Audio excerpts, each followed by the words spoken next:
નમસ્કાર વિદ્યાર્થી મિત્રો, વેદા ક્લાસ યુટ્યુબ ચેનલમાં આપનું હાર્દિક સ્વાગત છે। આજે આપણે એનએમએમએસ સ્પર્ધાત્મક પરીક્ષાના સિરીઝ શરૂ કરવા જઈ રહ્યા છે, જેમાં બે વિભાગ હોય છે।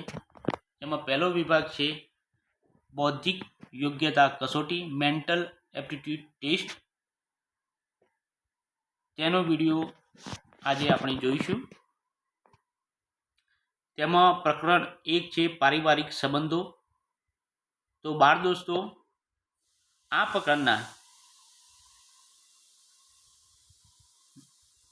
દાખલામાં આપણે સંબંધો સમજવાની પહેલાં ખૂબ જરૂરિયાત છે। તે માટે આપણે મહત્ત્વના કેટલાક સંબંધો આપણે જાણી લઈએ। અહીં લખ્યું છે બાળક, સ્વયં હું, છોકરો હોઈ શકે, છોકરી હોઈ શકે। તેના કયા કયા સંબંધો કોની કોની જોડે હોય છે તે આપણે જોઈએ। તો પિતા તરફથીના સંબંધોમાં જોઈએ આપણે તો પિતાના જે પિતા છે એને આપણે શું કહીએ છીએ? દાદા કહીએ છીએ। દાદાની જો પત્ની હોય છે એને આપણે શું કહીએ છીએ? દાદી કહીએ છીએ। પિતાની જે માતા છે એમને આપણે શું કહીએ છીએ? દાદી કહીએ છીએ। એમના પતિને આપણે શું કહીએ છીએ? દાદા કહીએ છીએ। પિતા છે એમના ભાઈને આપણે શું કહીએ છીએ? કાકા કહીએ છીએ। એમની પત્નીને આપણે શું કહીએ છીએ? કાકી કહીએ છીએ। પિતાના જે બહેન છે એ આપણે શું થાય મિત્રો? તો એ આપણે ફોઈ થાય। ફોઈના પતિ આપણે શું થાય? ફુવા થાય। સરસ। પિતા તરફથીના સંબંધો આપણને ખબર પડી ગઈ। હવે આપણે માતા તરફથીના પણ સંબંધો જોઈ લઈએ। તો માતા તરફથીમાં માતાના જે પિતા છે એને આપણે શું કહીએ છીએ? નાના કહીએ છીએ। નાનાની જે પત્ની છે એને શું કહીએ છીએ આપણે? નાની કહીએ છીએ। માતાની જે માતા છે એને આપણે શું કહીએ છીએ? નાની કહેવાય। એના પતિને શું કહેવાય? નાના કહેવાય। માતાના જે ભાઈ છે, માતાના ભાઈ એ આપણે શું થાય? મામા થાય। મામાની પત્નીને શું કહેવાય? મામી કહેવાય। માતાની બહેન, તમારી મમ્મીની બહેનને તમે શું કહેશો? માસી કહેશો। માસીના પતિ છે એ તમારે શું થાય? માસા થાય। તો બાળ દોસ્તો, આ થયા આપણા પિતા અને માતા તરફથીના સંબંધો। આગળ બીજા સંબંધો આપણે જોઈએ બાળ દોસ્તો। તો આગળ જુઓ મિત્રો, ભાઈ તરફથીના પણ સંબંધો છે। તમારે ભાઈ હશે ને તો એના પણ સંબંધો છે। તો ભાઈની પત્ની હોય તો તમારે શું થાય? ભાભી થાય। જો ભાઈનો પુત્ર હોય તો તમારે શું થાય? ભત્રીજો થાય। ભાઈની પુત્રી હોય તો તમારે શું થાય? ભત્રીજી થાય। Very good. હવે તમારી બેન પણ હશે તો બેન તરફથીના પણ સંબંધો હશે। તો બેનનો પતિ છે એ તમારે શું થાય? બનેવી થાય। બહેનનો પુત્ર શું થાય? એ ભાણેજ થાય। ભાણિયો પણ કહીએ છીએ। બહેનની પુત્રીને શું કહેવાય? ભાણી પણ કહીએ છીએ। આગળ થોડા સંબંધો જોઈએ આપણે। પતિ પત્નીને એકબીજા તરફથીના સંબંધો। તો પતિ અથવા પત્નીના પિતા શું કહેવાય બાળ દોસ્તો? સસરા કહેવાય। પતિ અથવા પત્નીના માતા શું કહેવાય? સાસુ કહેવાય। ઓકે। આગળ પત્ની માટેના સંબંધો। પત્ની માટેના સંબંધોમાં પતિના મોટા ભાઈ શું થાય? પત્નીને જેઠ થાય। પતિના મોટા ભાઈની પત્ની શું થાય? જેઠાણી થાય। બાળ દોસ્તો, આ સંબંધો ખાસ આપણે યાદ રાખવાના છે, જેથી કરીને આના આધારે જે પણ દાખલા પૂછાય છે તેમાં આપણે સચોટ ઉત્તર આપી શકીએ। બાળ દોસ્તો, પતિના નાના ભાઈ શું થાય? પત્નીને દિયર થાય। પતિના નાના ભાઈની પત્ની શું થાય? દેરાણી થાય। પતિની બહેન છે એને શું થાય? પત્નીને નણંદ થાય। પતિ માટેના સંબંધો। પતિ હોય તો એના પત્નીનો ભાઈ એને શું થાય? સાળો થાય। પત્નીની જો બહેન હોય તો એ શું થાય? સાળી થાય. બીજા કેટલાક આગળના સંબંધો આપણે જોઈએ. કેટલાક વિશિષ્ટ સંબંધો છે. પિતાનો પુત્ર એ કોણ હોય? તો તમે હોય, અથવા તમારો, અથવા પોતે, અથવા તમારો ભાઈ હોઈ શકે. પિતાની પુત્રી તમારી બહેન હોઈ શકે, અથવા તમે પોતે હોય જો બહેન ના હોય તો. પિતાનો એકમાત્ર પુત્ર કોણ હોય? તમે પોતે, તમે એક જ છો. પિતાની એકમાત્ર પુત્રી એટલે પોતે, બીજી કોઈ ભાઈ કોઈ બહેન નથી. કાકાના સંતાનને આપણે પિતરાઈ ભાઈ બહેન કહી શકીએ. પુત્રની પત્ની પુત્ર વધુ કહેવાય. બાળ દોસ્તો, આ સંબંધો અગત્યના છે, બહુ ખાસ યાદ રાખવાના છે. આના પરથી પ્રશ્નો પૂછાતા હોય છે. પુત્રની પત્ની પુત્રવધુ કહેવાય. પુત્રીનો પતિ જમાઈ કહેવાય. બહેનનો પતિ બનેવી અથવા જીજાજી કહેવાય. પુત્રનો પુત્ર હોય તો પુત્રી હોય તેને પૌત્ર અથવા પૌત્રી કહેવાય. પુત્ર હોય તો પૌત્ર અને પુત્રી હોય તો પૌત્રી કહેવાય. પુત્રીનો જો પુત્ર કાં તો પુત્રી હોય તેને દોહિત્ર કહેવાય, પુત્ર હોય તો. અને જો પુત્રી હોય તો એને દોહિત્રી કહેવાય. પુત્રના પુત્રનો પુત્ર પ્રપૌત્ર, આ સંબંધો ખાસ બાળ દોસ્તો યાદ રાખવાના છે. આના પરથી ઘણી વાર દાખલા પૂછાતા હોય છે.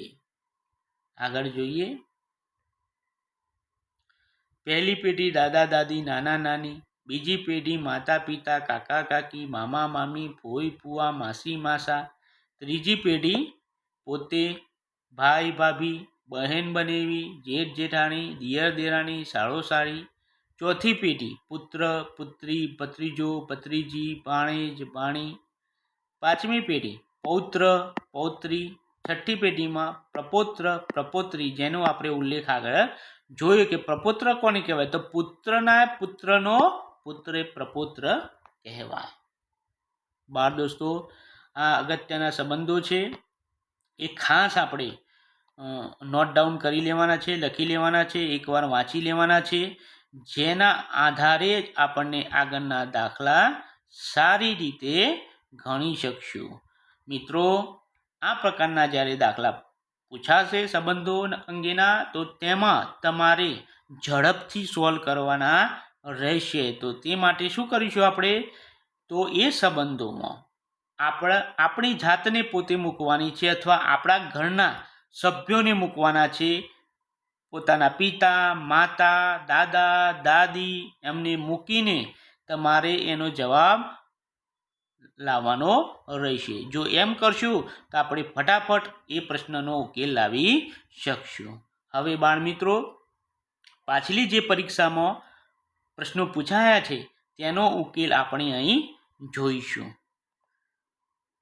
તો પહેલો પ્રશ્ન છે પ્રશ્ન નંબર 21. હા બાળ દોસ્તો, આ પ્રશ્નો હું તમને અહીં સોલ્વ કરાવું છું.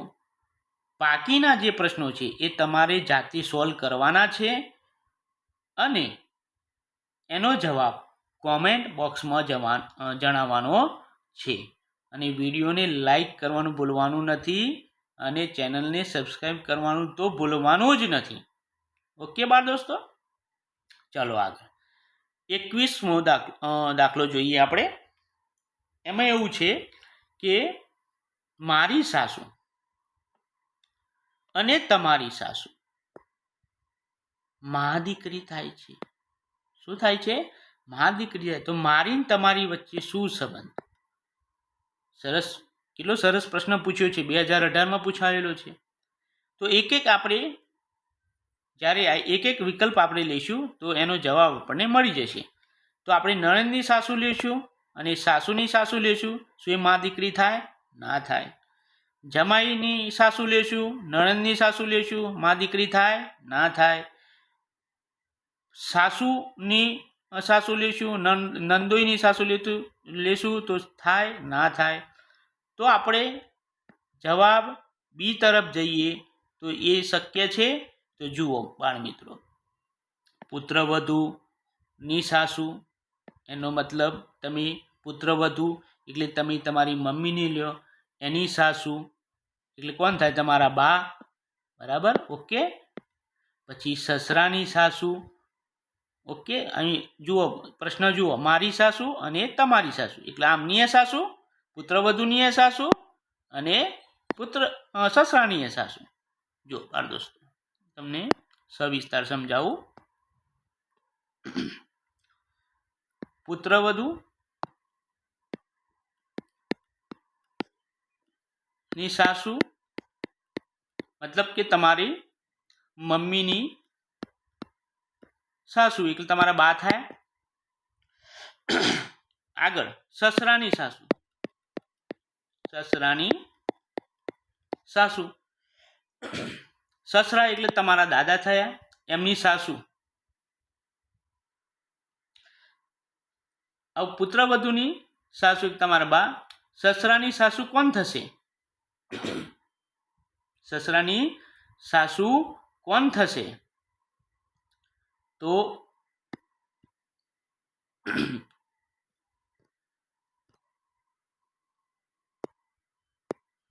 બાળ દોસ્તો, સસરાની સાસુ એટલે તમારા પિતાની નાની થશે. અને આ કોણ થયું? તમારા પિતાના માતા. આ પિતાના માતા અને પિતાની નાની, આ બંને શું થાય? બંનેનો સંબંધ મા દીકરીનો થાય બાળ દોસ્તો. એ ખબર પડી તમને? ચલો આગળ બીજો દાખલો. 22મો દાખલો જોઈએ આપણે. એક છોકરા સામે આંગળી ચીરી શોભાએ કહ્યું કે એ મારા સસરાના એકમાત્ર પુત્રનો પુત્ર છે. તો છોકરાનો શોભા સાથે શું સંબંધ થાય? શોભા સાથે શું સંબંધ? શોભાએ કહ્યું એ મારા સસરાના. શોભાએ કહ્યું, એને પોતાના ઘરના સભ્યો ઉપર જ આપણે સંબંધો બનાવીએ. ચલો, શોભા એટલે તમારી મમ્મીનું ઉદાહરણ લો. ચલો, શોભા તમારી મમ્મી. ચલો, એમના સસરાના એકમાત્ર પુત્ર એટલે તમારા પપ્પા થયા. શોભાના સસરા એટલે તમારા દાદા. એમનો એકમાત્ર પુત્ર એટલે તમારા પિતા. અને એમનો પુત્ર એટલે કોણ થયું? તમે પોતે. જવાબ શું આવશે? પુત્ર. Very good. ચલો આગળ.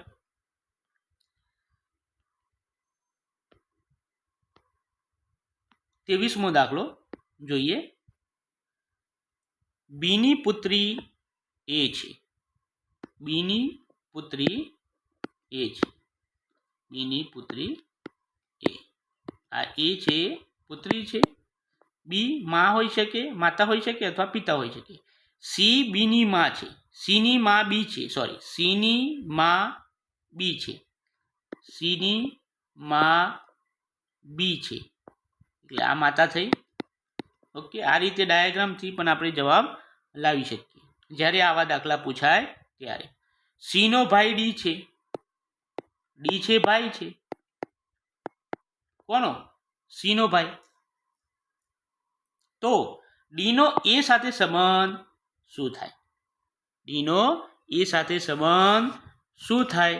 તો આ બહેન થઈ, આ ભાઈ થયો. ડી શું થયો? ભાઈ થયો. એ શું થઈ? પુત્રી એટલે બહેન થઈ. તો ડીનો એ સાથે શું સંબંધ થાય? પિતા, દાદા, ભાઈ કે પુત્ર? તો ભાઈ થયો. ઓકે બાળ દોસ્તો, ચલો આગળ. 24મો. તમે કોના બાપના દીકરા? પહેલો જ પ્રશ્ન વિકલ્પ છે આપણો. કોનાની જગ્યાએ આપણે ભાઈ મૂકશું, કાકા મૂકશું, માતા મૂકશું, પિતા મૂકશું? તો પહેલું મૂકીએ ભાઈના બાપના દીકરા. ઓકે, જવાબ મળી ગયો. આપણે કોના બાપના દીકરા? તો ભાઈના. તમારો જે ભાઈ છે એના બાપ એટલે તમારા પિતા, એના દીકરા તમે થયા. ઓકે, જવાબ મળી ગયો. 2019માં પૂછાયો. જુઓ બાળ દોસ્તો. 25મો. એક્સ એ ભાઈની પત્ની છે. ડાયાગ્રામથી આપણે સમજીએ બાળ દોસ્તો. જ્યારે પણ આવા દાખલા પૂછાય, A B C D X Y Z હોય ત્યારે આપણે ડાયાગ્રામ દોરી દેવાનું, એટલે ભૂલ પડવાની સંભાવના રહે નહીં. એક્સ એ ભાઈની પત્ની છે. તો ભાઈની પત્ની છે મતલબ વાય પતિ થયો અને એક્સ પત્ની થઈ. ઓકે બાળ દોસ્તો. એક્સ એ વાયની પત્ની છે. એક્સ એ વાયની પત્ની છે. એક્સ પત્ની અને વાય પતિ થયો. વાય એ ઝેડનો પિતા છે. વાય એ ઝેડનો પિતા છે. ઓકે, તો એક્સ અને ઝેડ વચ્ચે શું સંબંધ થાય? તો ઝેડ કદાચ હોઈ શકે, પુત્ર પણ હોઈ શકે અને પુત્રી પણ હોઈ શકે, પણ આ તો એની માતા થઈ ને. એક્સ તો શું થઈ? ઝેડની માતા થઈ ને. શું સંબંધ આવશે? પિતા, માતા, દાદા કે દાદી? માતા થઈ, માતા આવશે બાળ દોસ્તો. સરસ. કેવા સોલ્વ થાય છે પ્રશ્નો? બસ આ રીતે તમારે પ્રેક્ટિસ કરવાની છે બાકીના પ્રશ્નોની. ઝડપથી પણ આપણે એના સોલ્યુશન કરી નાખશું. 26મો, મેચ નિહાળતી વખતે એક ખેલાડી તરફ આંગળી ચીંધીને રમેશે કહ્યું, તે મારા દાદાના એકમાત્ર પુત્રનો પુત્ર છે. હવે બાળ દોસ્તો, રમેશની જગ્યાએ તમે તમારું પણ ઉદાહરણ મૂકી શકો. ઓકે, કે રમેશની જગ્યાએ તમે તમારું પોતાનું ઉદાહરણ મૂકી શકો. તે મારા દાદા એટલે તમારા દાદા. ઓકે, તમારા દાદાનો એકમાત્ર પુત્ર કોણ? તમારા પિતા. તમારા દાદાનો એકમાત્ર પુત્ર કોણ? તમારા પિતા. અને એમનો પુત્ર કોણ? એમનો પુત્ર કોણ હોઈ શકે? કાં તો તમે પોતે હોઈ શકો, કાં તો તમારો ભાઈ હોઈ શકે. ઓકે, તો અહીં જો ઓપ્શનમાં પિતરાઈ હોઈ શકે? ના. કાકા હોઈ શકે? ના. ભાઈ હોઈ શકે? હા. ખબર પડી ને બાળ દોસ્તો? રમેશે કહ્યું હતું એ મારા દાદાનો એકમાત્ર પુત્ર. કોણ હશે દાદાનો એકમાત્ર પુત્ર? દાદાનો એકમાત્ર પુત્ર. આ રીતે લખવાનું બાળ દોસ્તો. આ રીતે તમારે રફ વર્કમાં લખવાનું છે, તો જ ફટાફટ એનો ઉકેલ મળશે. દાદાનો એકમાત્ર પુત્ર કોણ? તમારા પિતા. પિતાનો એકમાત્ર પુત્ર કોણ? કાં તો તમે હોઈ શકો, કાં તો તમારો ભાઈ હોઈ શકે. તો આમાં ભાઈનું ઓપ્શન આપેલો છે એટલે ભાઈ જવાબ આવશે. Very good. ચલો આગળ બાળ દોસ્તો. તમારી બહેનના મામાની એકમાત્ર બહેનની દીકરી તમારે શું થાય? બાળ દોસ્તો તમારી જાતને મૂકી દેવાની. તમારી બહેન છોકરો હોય તો પોતાની બહેનનું ઉદાહરણ મૂકી દે. જો છોકરી હશે તો પોતાનું જ ઉદાહરણ મૂકી દેશે. બહેનના મામા તમારા મામા હશે. એની એકમાત્ર બહેન હશે એટલે કોણ હશે? મામાની બહેન કોણ હોય? તમારી માતા, તમારી મમ્મી. અને એમની દીકરી એ શું હોય? તમારી માતાની દીકરી. એટલે તમારે શું થાય? આ બહેન કોણ નીકળ્યું? માતા નીકળ્યા. કોના માતા? તમારી માતા. એમની દીકરી શું થાય? તમારી બહેન જ થાય. જવાબ આવી ગયો. ઓકે બાળ દોસ્તો, ખબર પડી ને? સરસ. આગળ 28 મેચ નિહાળતી વખતે એક ખેલાડી તરફ આંગળી ચીંધીને યોગેશે કહ્યું, તે મારી સાસુની એકમાત્ર દીકરીનો દીકરો છે. યોગેશની જગ્યાએ તમે તમારા પિતાનું ઉદાહરણ મૂકી દો. યોગેશની જગ્યાએ તમારા પિતાનું નામ. બરાબર. ચલો, તે મારી સાસુ, યોગેશની સાસુ, એની એકમાત્ર દીકરી. ચલો, યોગેશની સાસુ એટલે તમારા પપ્પાની સાસુ. એની એકમાત્ર દીકરી કોણ હોય? તમારી મમ્મી. અને એનો દીકરો કોણ હોય? તમે. ઓકે, તો જવાબ શું આવશે મિત્રો? પિતા, પુત્ર, સાળુ, દૈત્ર. પુત્ર. Very good. ચલો આગળ બાળ મિત્રો. 29મો, ક્રિસ એ તેના મામાના પિતાની એકમાત્ર પુત્રી નેત્રાનો શું થાય? સરસ મજાનો દાખલો છે, જુઓ. પોતાની જાતને ઉદાહરણમાં મૂકો. ક્રિસે તેના મામાના પિતા, તમારા મામા હશે. ઓકે, તમારા મામા, એમના પિતા. મામાના પિતા શું થાય? તમારા નાના થાય. ઓકે, આગળ સંબંધો જોયા આપણે. નાના થાય. એમની એકમાત્ર પુત્રી, તમારા પિતા, મામાના પિતા નાના થાય. નાનાની એકમાત્ર પુત્રી કોણ થાય? તમારી માતા થાય. ઓકે, આ રીતે લખવાનું છે બેટા. પુત્રીની પુત્રી, માતાજી તમારી જે માતા થઈ એની પુત્રી, તો કૃષ્ણ અને પુત્રીને શું સંબંધ થાય? કાકા, મામા, ભાઈ કે પિતા? તો ભાઈનો સંબંધ થાય. બંને ભાઈ બહેન થયા કે નહીં થયા? કૃષ્ણ મામા, એના પિતા એટલે નાના, નાનાની પુત્રી કોણ? તમારી માતા, અને એની પુત્રી એટલે તમારી મમ્મીની પુત્રી, એ તમારી શું થાય? બેન થાય, તો ભાઈનો સંબંધ થયો. સરસ. આગળ, એક ફોટા તરફ આંગળી ચીંધીને વિવાન કહે, આ ફોટાવાળી વ્યક્તિ મારા દાદાની દીકરીના એકમાત્ર દીકરાના શું કહે છે વિવાન? મારા દાદાની દીકરી, દાદાની દીકરી તમારી શું થાય? તમારા દાદાની દીકરી હોય, ઓકે, એ તમારે શું થાય? બોલો બોલો. તમારા દાદાની દીકરી તમારે શું થાય? તમારા દાદાના દીકરા શું થાય? તમારા પપ્પા. અને એમની બહેન શું થાય? તમારી ફોઈ થાય કે ના થાય? વેરી ગુડ, ફોઈ થાય ને.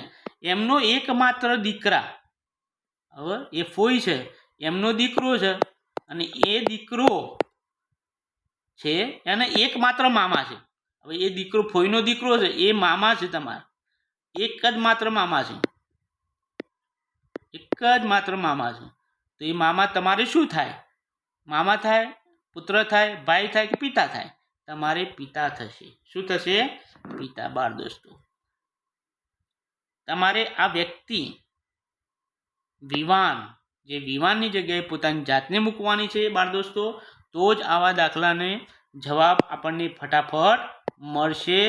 ઓછા સમયમાં ઝડપથી આપણે સોલ્વ કરી શકશું. વિડીયો પૂરેપૂરો જોજો બાળ દોસ્તો, તો જ તમને સમજણ પડશે. વિમાનની જગ્યાએ તમારે પોતાની જાતને મૂકવી પડશે. ઓકે બાળ દોસ્તો. આગળ 31મો દાખલો છેલ્લો છે, પરીક્ષામાં 2024માં પૂછાયેલો છે. જુઓ, જ્યારે ABCD વાળા દાખલા આવે તો આપણે ડાયાગ્રામ દોરી જ દેવાનો. પી એ ક્યુનો પિતા છે. પી એ ક્યુનો પિતા છે. ક્યુનો પિતા છે કોણ? પી એ. તો ક્યુ કોણ છે? પુત્ર હોઈ શકે, બધે પુત્રી હોઈ શકે, પણ ક્યુ એ પીનો પુત્ર નથી. ક્યુ એ પીનો પુત્ર નથી, તો શું હશે? પુત્ર નહીં હોય તો પુત્રી હશે. તો ક્યુનો પી સાથે સંબંધ કયો? માતા પુત્ર આવશે? ના, પુત્ર તો આવશે જ નહીં, કારણ કે એને ના પાડી. ક્યુ એ પીનો પુત્ર નથી એટલે પુત્ર નહીં આવે. પિતા આવે? ના આવે. માતા આવે? ના આવે. તો શું વધ્યું? પુત્ર ના આવે તો શું હોય? પુત્રી જ હોય ને બાળ દોસ્તો. સરસ. આજના વિડીયોમાં મજા આવી ને? બસ, આવા જ અમે સરસ મજાના વિડીયો બીજા લઈને આવીશું. તમારે ચોક્કસ નિહાળવાના છે. અને બાળ દોસ્તો, બાકીના જે પ્રશ્નો રહ્યા એ પ્રશ્નો પણ તમારે સોલ્વ કરવાના છે. 15, 16, 17, 18, 19, 20 એ સોલ્વ કરીને તમારે કોમેન્ટ બોક્સમાં એનો આન્સર આપવાનો છે. બાળ દોસ્તો, જવાબ આપવાનું ભૂલતા નહીં, તથા વિડીયોને લાઈક કરવાનું ભૂલતા નહીં, ને ચેનલનું સબસ્ક્રાઈબ કરવાનું ભૂલતા નહીં. આવા જ વિડીયો બીજા ફરી લઈને અમે આવશું. ત્યાં સુધી જય હિન્દ, જય ભારત.